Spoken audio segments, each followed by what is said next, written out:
جس ملک میں ناانصافی ہو، جس ملک میں ظلم، جور اور جبر روا رکھا جاتا ہو، وہ ملک کبھی بھی آگے نہیں بڑھ سکتا، وہاں کبھی بھی سکون اور کبھی بھی طمانینت نہیں آ سکتی، وہ ملک کبھی بھی اپنے پاؤں پہ کھڑا نہیں ہو سکتا جہاں انصاف کا دور دورہ نہ ہو۔ آج کل کہا جاتا ہے سستا انصاف، اسلام سستے انصاف کی بات بھی نہیں کرتا، اسلام مفت انصاف کی بات کرتا ہے، ہر شخص کی دہلیز تک انصاف پہنچے،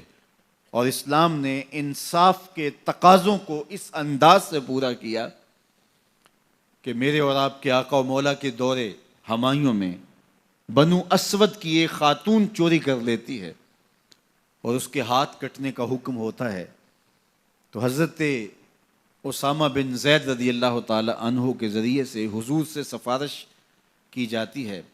کہ یہ قبیلہ نیا نیا اسلام لایا ہے، ان کی خاتون کا ہاتھ کٹ گیا تو کہیں یہ اسلام سے ہٹ نہ جائیں، تو کوئی نرمی برت لی جائے۔ تو حضور بلال حبشی کو ممبر بچھانے کا کہتے ہیں، لوگ جمع ہو جاتے ہیں، تو آقا کریم ممبر پہ جلوہ افراز ہوتے ہیں اور فرماتے ہیں تم سے پچھلی امتیں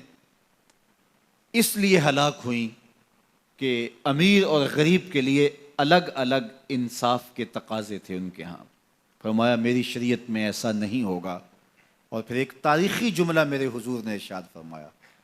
فرمایا کہ اگر میری بیٹی بھی چوری کرتی میں محمد اس کا بھی ہاتھ کاٹتا۔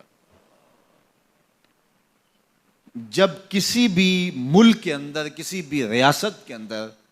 دو طرح کی عدالتیں ہوں،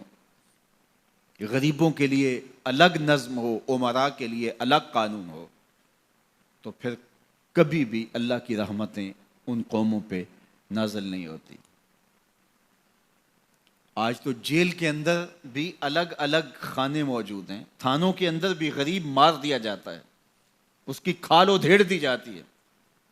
وہ اونچا سانس نہیں لے سکتا، اور با اثر لوگ تھانوں میں بھی دامادوں کی طرح رہتے ہیں، اور وہاں بھی انہیں مہمانوں کی طرح رکھا جاتا ہے، اور عدالتوں میں جو ہوتا ہے وہ کسی زمانے میں کہتے تھے کہ وکیل کر لو، اب کہتے ہیں جج کر لو۔ انصاف کا جس طرح دن دہاڑے خون ہوتا ہے، اور عدالتوں اور کچہریوں کے اندر جو عدل و انصاف کا قتل عام ہوتا ہے، وہ کس سے مخفی ہے؟ اپنی آنکھوں پہ پٹی باندھ کر کے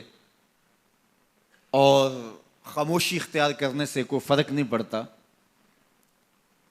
آج ہمارا عدالتی نظم انصاف نہیں دے رہا۔ اگر ہم چاہتے ہیں کہ یہ ملک آگے بڑھے اور مستحکم ہو تو نظام عدل کو درست کرنا پڑے گا۔ عدالت کے اندر خلیفہ وقت بھی کھڑا ہوتا تھا اور ایک ذمی بھی کھڑا ہوتا تھا، اور اس ذمی کو پتہ ہوتا تھا کہ میرے ساتھ ناانصافی نہیں ہوگی، تو معاشرہ پرسکون ہوتا تھا۔